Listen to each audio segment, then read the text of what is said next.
దేవుని సన్నిధి సాహసం తరపున పుట్టినరోజు జరుపుకుంటున్న మమతకి పుట్టినరోజు శుభాకాంక్షలు తెలియపరచండి. Many more happy returns of the day. వై మమత.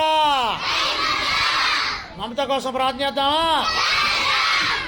యేసయ్యా వందనాలయ్యా, ఈరోజు పుట్టినరోజు జరుపుకుంటున్నా వై మమతాన్ని దీవించండి. ఆయుష్ ఆరోగ్యము దయచేయండి. యేసయ్యా ఏమైతే ఆశించి ఆహారాన్ని సిద్ధపాటు చేశారు, నిండైన దీవులతో ఏలేటి మమతాను దీవించమని యేసయ్య పేరట అడిగి వేడుకొంచున్నాం తండ్రి. ఆమేన్. హల్లెలూయా. దేవుని సన్నిధి సాహసం తరపున పుట్టినరోజు జరుపుకుంటున్న ఏలేటి మమత కాయ చెప్పండి.